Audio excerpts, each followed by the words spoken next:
Halo guys, kembali lagi di channel Maulia Soleman. Nah, di video kali ini kita akan membahas tentang kontroversi di video kita sebelumnya, yaitu video tentang cara memasukkan ikan koi baru ke kolam tanpa karantina. Ini emang mendapatkan atensi yang banyak sekali dari teman-teman semua, jadi makanya kita bikin video klarifikasi ini. Untuk teman-teman yang belum melihat videonya, nanti kita taruh di link di atas atau nanti bisa dilihat di description box ya. Nah, ini contohnya teman-teman, ada dislike-nya hampir 51, dari like-nya itu 500 ya, sekitar 10% ya. Ini dislike paling banyak di video kita, jadi lumayan agak gergetan juga sih ada yang dislike, walaupun dislike-nya itu emang berdasar ya, sebenarnya berdasar, tapi mungkin tidak melihat background ataupun emang sebenarnya berdasarkan pengalaman mereka sih. Jadi menurut kita sih emang wajar-wajar aja mereka dislike. Nah, ini adalah komen-komen yang kontra dengan video kita. Kita sih menganggapnya komen-komennya ya, kita tahu itu wajar, makanya kita juga masih tetap balas, masih tetap konfirmasi juga. Nah, ini misalkan ada yang bilang ikan baru kok nggak dikarantina, ada yang nanyain, oh masih hidup apa enggak ikannya, ada yang bilang nggak recommended, ada yang bilang takut, dan kawan-kawannya. Nah, ini juga salah satu dasar kita lah bikin video ini, karena banyak teman-teman yang komen seperti ini, dan supaya nanti kita punya pemahaman yang sama lah tentang kenapa sih nggak dikarantina, walaupun ikan koi harusnya wajib dikarantina dan sebagainya lah. Nanti kita akan bahas ke depannya ya. Nah, di sini kita tekankan sekali lagi teman-teman bahwa cara terbaik untuk penanganan ikan koi yang baru datang adalah jelas dengan melakukan karantina terlebih dahulu. Karena kenapa? Ikan ini kan misalkan baru dikirim dari tempat lain ya, misalkan biasanya kita beli dari Blitar itu kan di Jawa Timur ya. Itu udah pertama kondisi air dan lingkungan di Blitar berbeda dengan yang misalkan kita ada di Jakarta. Yang kedua, ada di perjalanan yang mungkin bikin ikannya stres.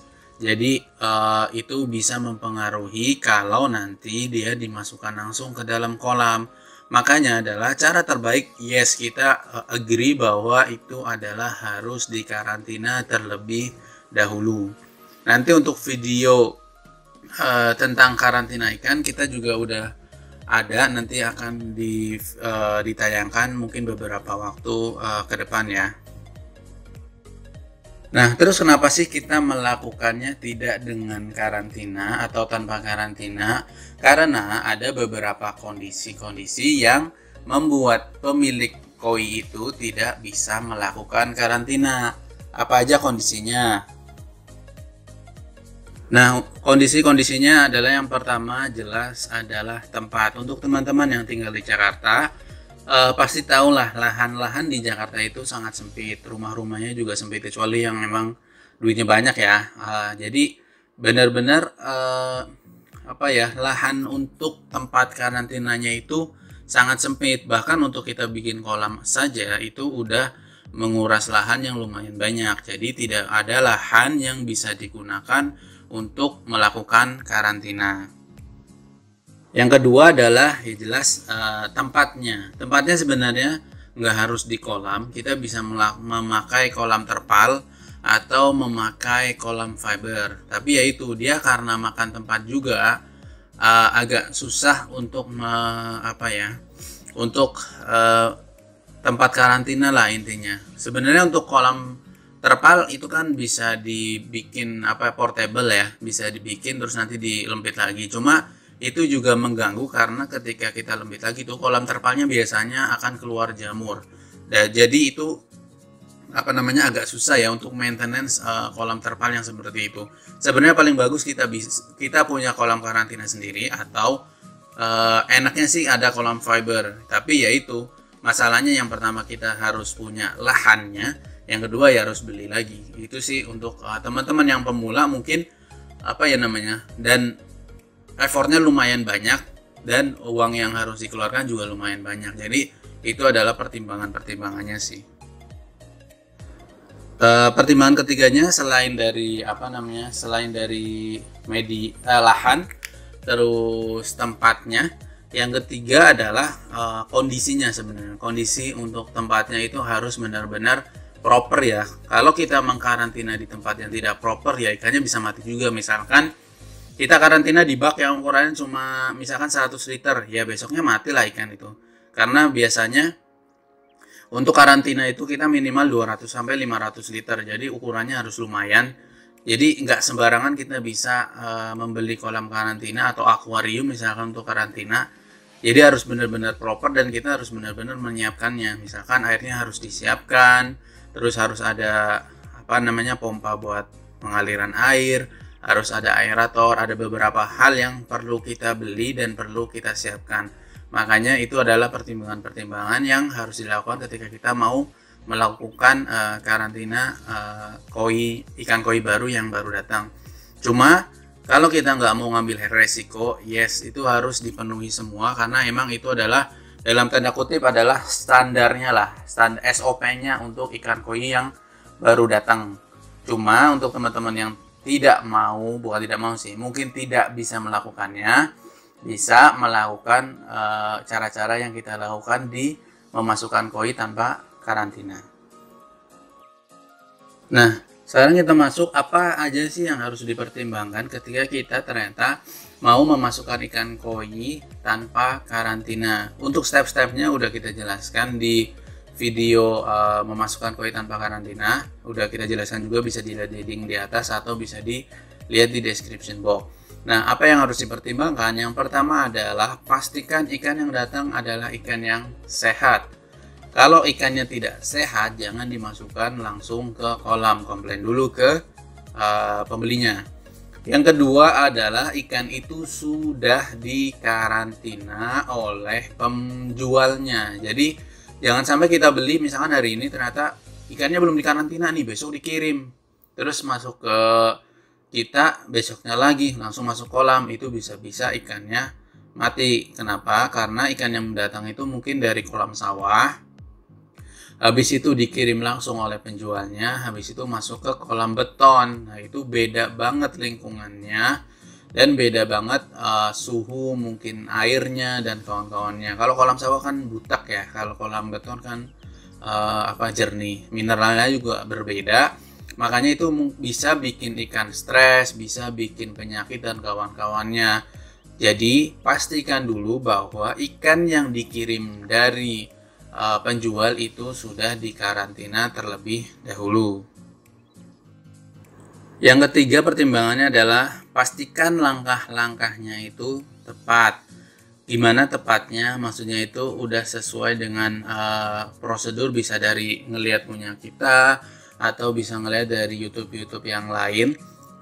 Intinya adalah supaya yang kita lakukan itu tidak tinggal cemplung aja. Padahal untuk memasukkan ikan koi itu ada syarat-syarat yang harus dilakukan lah supaya dia tidak stres, supaya dia bisa nyaman dan kawan-kawannya. Misalkan saja untuk penyamaan suhu, kita nggak bisa langsung masukin ikan brak gitu, tapi kita harus samakan dulu suhunya supaya ikannya itu nyaman dulu. Suhu airnya sudah sama, jadi bisa nyaman untuk masuk ke kolamnya. Dan yang terakhir itu sebenarnya ini juga harus dilakukan di kolam karantina adalah pantau ikannya. Jadi selalu pantau ikannya setiap hari ketika dimasukin di kolam, karena itu hal yang penting supaya kita bisa melihat bahwa ini ikannya aman atau tidak, itu ada gejala atau tidak. Jadi jangan sampai kita masukin udah biarin aja deh gitu. Nah, itu tidak bisa. Jadi walaupun tidak dikarantina, kita harus tetap memantau ikannya.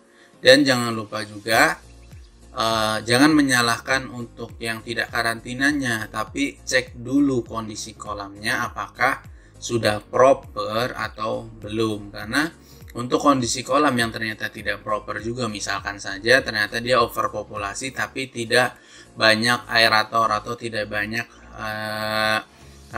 oksigen terlalu. Nah, itu juga bisa menyebabkan kalau kita masukin ikan bisa saja langsung mati gitu.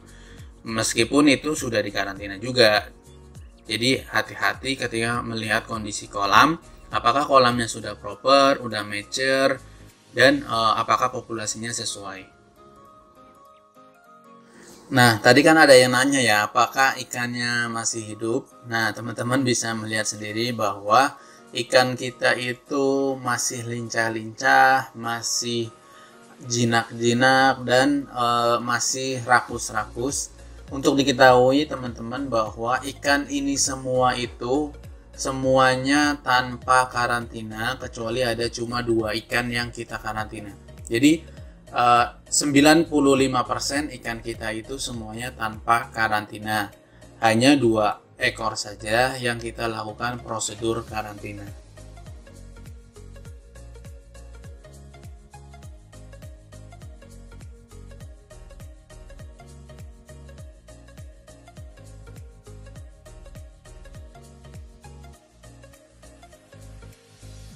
Nah, coba teman-teman lihat ikan sanke yang tukang makan itu adalah ikan yang mungkin ikan-ikan awal ya namanya, ikan yang generasi awal lah. Itu udah dari sekitar mungkin September tahun 2019, which is sekarang udah lebih dari 1 tahun, dan alhamdulillah sekarang itu masih aman-aman saja, belum pernah sakit, dan dia masih jinak dan rakus sekali untuk makannya. Contohnya lagi misalkan Shiro dan Kohaku Doitsu itu juga adalah generasi yang lama, itu mungkin sekitar Desember atau Januari kali ya, Desember 2019 atau Januari 2020. Itu mereka juga generasi-generasi awal, karena kolam kita itu sebenarnya dibikin itu Juni 2019. Jadi itu baru 6 bulan running kolam, dan sampai sekarang alhamdulillah ikan-ikan ini jinak sekali, gampang dielus-elus, dan rakus sekali untuk dikasih makan. Jadi ngelihatnya itu juga senang dan seger lah buat ngelihat ikan-ikan yang seperti ini. Kemudian ini ada Soragoi jumbo kita. Buat kita jumbo sih, sekitar ukurannya 40-45 cm, karena ikan kita nggak ada yang lebih dari itu saat ini. Ini juga ikan favorit, salah satu ikan favorit saya. Ini dibeli mungkin sekitar Februari sebelum pandemi lah, ini kayaknya sebelum pandemi. Alhamdulillah dia ikan yang sangat jinak juga, dan tidak ada kendala sampai sekarang pun. Dia tidak pernah sakit dan tidak pernah misalkan mager atau apa ya, dia selalu lincah dan tetap enak dilihat. Bisa dilihat di situ ada kumpai, ada soa yang waktu itu kita beli dari lelang, terus ada soragoi yang kemarin kita bikin, aragoke yang kemarin kita bikin di video ikan antik, terus ada karasinya dan ikan-ikan yang lain yang itu sudah lama kita pelihara, dan sampai saat ini alhamdulillah dia masih aman-aman saja. Oh iya, ini ada tambahan untuk ikan kesayangan saya, itu ada ikan Hisowa Doitsu. Itu saya suka banget dengan yang Doitsu apalagi Sowa, jadi itu ngelihatnya bagus ya, ada Hisowa. Terus teman-teman bisa lihat juga ikan-ikan yang Soragoi Ginrin kecil atau Chagoi Ginrin kecil. Itu sebenarnya awalnya itu dari kecil banget, sekitar 10 cm, 10-15 kali ya. Sekarang itu sudah sekitar 20-25 cm. Alhamdulillah mereka bertumbuh dengan baik. Walaupun kalau teman-teman lihat di kolam yang padat populasi. Ini sebenarnya karena ya saya itu pemula dan jadinya pengen beli-beli. Itu sebenarnya nggak bagus ya. Pemula pengen beli-beli jadinya ikannya padat. Dan kalau pas mau misalkan dikurangi itu kasihan gitu. Sayang ngelihatnya. Jadi ya sudahlah, biarkan saja ikan-ikannya. Mereka tidak menjaga jarak, semoga tidak terkena COVID aja sih. Jadi begitulah teman-teman, sensus penduduk kita. Sebenarnya masih banyak banget ikan yang belum saya sebutkan. Itu sekitar ada ikannya kita itu sekitar 50 lebih ikan dengan kolam yang sekitar cuma 3 ton. Ini sebenarnya benar-benar overpopulasi, tapi itu emang harus didukung dengan kolam yang sesuai ya. Ini kita tambahkan ada beberapa satu aerator dan satu pompa buat tambahan udara lah sebenarnya, kayak apa sih itu namanya? Ya itu semacam buat nambahin udara saja buat biar mereka cukup oksigen terlarutnya ya. Oke, habis itu kita coba tes kejinakannya ya teman-teman. Lihat, teman-teman bisa melihat bahwa ikan ini jinak sekali. Mungkin kalau ada maling tinggal ngambil aja sih ini. Ikannya tinggal diambil, bisa gampang banget ditangkap. Ini adalah bukti bahwa walaupun ikannya semuanya, hampir semuanya dimasukkan ke kolam tanpa karantina, tapi jika kita melakukannya dengan baik, dengan sesuai prosedur, dan dengan melihat kondisi kolam yang benar, insya Allah ikannya juga baik. Tapi misalkan teman-teman memasukkan koi tanpa karantina di kolam yang misalkan baru kemarin jadi gitu, jadi lihat dulu kondisinya. Kalau kolamnya baru running ya jangan masukin, karena itu bisa saja membuat ikannya mati gitu. Jadi jangan sampai kita mau melakukan prosedur tanpa karantina tapi dengan kondisi yang salah gitu. Misalkan ya juga tidak disesuaikan suhunya, ya itu juga kemungkinan bisa membuat ikannya mati. Nah, sekarang pertanyaannya adalah apakah ikan kita tidak pernah mati? Jawabannya jelas pernah mati lah.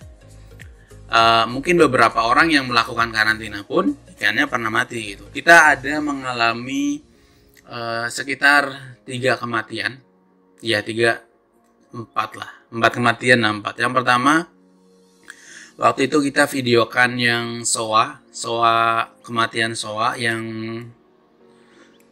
kelihatannya itu apa namanya, gembung gitu, gembung. Kita kira dia kita kira dia hamil. Habis itu kita masukkan ke kolam karantina. Waktu itu kita baru beli banget kolam fibernya, tapi besokannya dia tetap saja dia mati. Terus yang kedua juga ada yang terjepit, ternyata teman-teman ada yang terjepit di skimmer kita. Skimmernya memang tidak pas gitu, jadi ada ikan kecil soragoi yang terjepit di atas skimmer, dia juga jadi mati. Yang ketiga ada ikan soragoi yang ternyata dia mati di bawah, tidak kelihatan karena kita overpopulasi. Yang keempat ada ikan kecil gara-gara kemarin mati lampu dan kita telat penanganan, dia juga mati. Jadi apakah tidak ada yang mati? Jelas ada yang mati, tapi matinya itu sebagian besar karena yang 2 itu karena force majeure.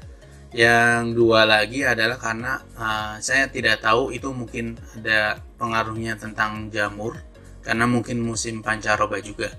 Jadi saya tidak mau mengatakan bahwa ini tidak ada hubungannya dengan memasukkan tanpa karantina. Mungkin ada hubungannya, tapi yang mau dikatakan adalah tingkat kematiannya juga kecil. Kalau teman-teman bisa lihat 4 dari 50 itu sekitar ya 8%. Walaupun 8% itu mungkin terlihat besar, tapi dari populasi 50 itu ya cuma sedikit gitu. Ya itu sih yang perlu kita noted buat memasukkan ikan koi tanpa karantina. Oke, segitu aja teman-teman video dari kita. Semoga ini bisa membantu, semoga tetap bisa mencerahkan, dan semoga ya tidak ada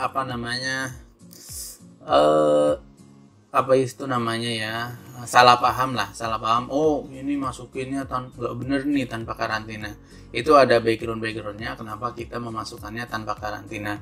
Semoga itu juga tetap menginspirasi teman-teman yang lainnya, dan kita selalu menekankan bahwa untuk ikan koi baru yang paling benar dan yang paling aman adalah memasukkan ikan koi dengan karantina. Oke, segitu aja teman-teman. Jangan lupa like, subscribe, komen, dan share ke teman-teman yang lainnya supaya video ini juga bermanfaat. Oke, dadah.